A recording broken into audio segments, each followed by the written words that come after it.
Hello students, आप सभी का हमारे यूट्यूब चैनल में स्वागत है। स्टूडेंट्स, हम बेसिक स्टैटिस्टिक्स फॉर इकोनॉमिक्स का पेपर सॉल्व कर रहे थे और क्वेश्चन नंबर 9 बी पे हम पहुंच चुके हैं और ये है what do you mean by null and alternative hypothesis explain with suitable example.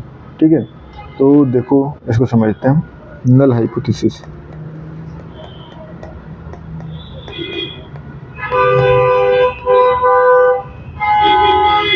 Null hypothesis, ठीक है। तो बेसिकली एक स्टेटमेंट को अगर विदाउट इफेक्ट या विदाउट डिफरेंस के हम लिखें तो वो नल हाइपोथेसिस होती है। तो the null hypothesis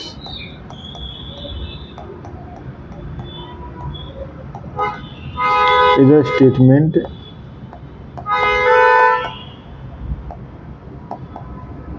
of no effect और no effect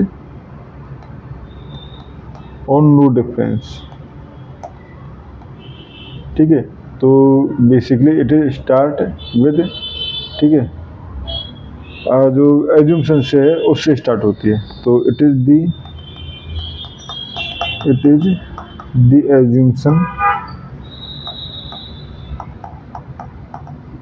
we start with, ठीक है, and consider true unless proven otherwise, यानी हम इसको ट्रू लेते हैं जब तक कि ये प्रूव ना हो जाए। ठीक है, एग्जाम्पल के लिए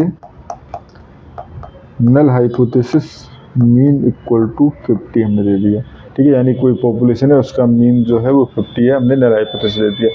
अब अल्टरनेटिव हाइपोथेसिस क्या होती है इसके स्टेटमेंट के कॉन्ट्रडिक्शन में। ठीक है, तो यहाँ से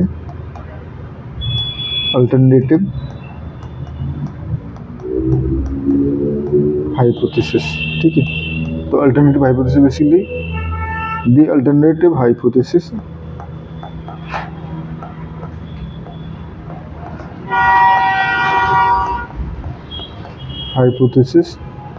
is a statement that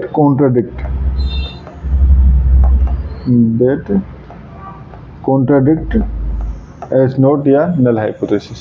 ठीक है, and it represent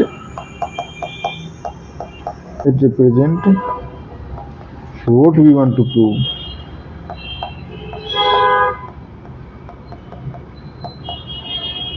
ठीक है, and accept करते हैं except when as not alternative hypothesis is rejected। ठीक है, तो एग्जाम्पल के लिए h1 mu naught equal to 50। ठीक है, ये हो गया। ठीक है, क्या इसमें टाइप ऑफ हाइपोथेसिस भी पूछा गया है? Explain with suitable. ठीक है, इतना ही पूछा गया है, बाकी हम दे सकते हैं। टाइप ऑफ हाइपोथेसिस दो तरह की होती है। Type of alternative hypothesis,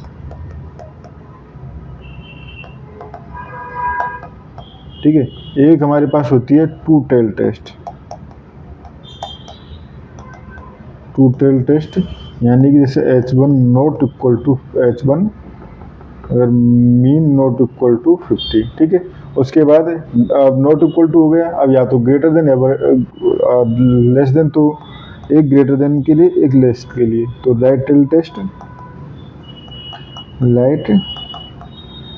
test यानी कि h1 mu greater than 50 and left tail test